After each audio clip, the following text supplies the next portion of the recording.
महान संत स्वामी विवेकानंद का अथक संघर्ष युक्त जीवन था। जब एक रात ऐसी भी थी कि वे कई दिनों से भूखे थे और अकेले थे। अपने प्रारंभिक सन्यासी जीवन में स्वामी जी के पास न पैसा था, न नाम था और न ही पहचान थी। वे गांव-गांव घूमते, लोगों की दया पर जीते थे। एक दिन वे राजस्थान के एक रेगिस्तानी इलाके से गुजर रहे थे। पूरा दिन चलने के बाद भी उन्हें न खाना मिला न पानी मिला। शाम तक वे एक गाँव में पहुँचे और कई घरों के दरवाजे खटखटाए, लेकिन किसी ने भोजन नहीं दिया। फिर भी वे मुस्कुराए, सबको धन्यवाद दिया और आगे बढ़े।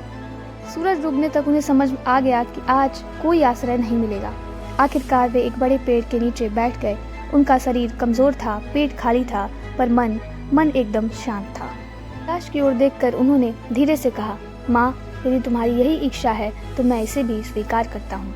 रात गहराती गई, भूख बढ़ती गई और कई दिनों में पहली बार उनके मन में यह प्रश्न आया कि क्या ये शरीर ऐसे ही चलता रहेगा। तभी अचानक उन्हें कदमों की आहट सुनाई दी। गरीब ग्रामीण हाथों में लालटेन लिए उनके पास पहुंचा। उसने कहा, स्वामी जी, एक साधु जंगल में भूखे बैठे हैं। मैं आपको ढूंढता हुआ यहाँ आया हूँ। कृपया यह भोजन स्वीकार करें। उसके पास केवल 2 रोटियाँ थीं। स्वामी जी की आंखें भर आईं। उन्होंने पूछा, इतनी रात में तुम यहाँ कैसे आए हो? गरीब आदमी मुस्कुराया और बोला, स्वामी जी, भगवान कभी भी परीक्षा लेने आ सकते हैं। हमारा काम है दया में विफल न होना। विवेकानंद ने हाथ जोड़कर कहा, आज तुमने मुझे नहीं बल्कि मुझ में बसे उस ईश्वर को भोजन कराया है। उस साधारण भोजन के बाद विवेकानंद देर रात तक ध्यान में बैठे रहे।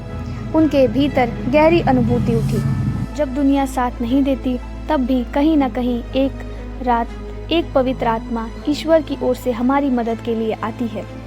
उस रात ने उन्हें और दृढ़ कर दिया। उनका विश्वास और मजबूत हुआ और वे आगे बढ़ते रहे, एक ऐसी यात्रा की ओर जो बाद में पूरे विश्व को प्रेरित करने वाली थी।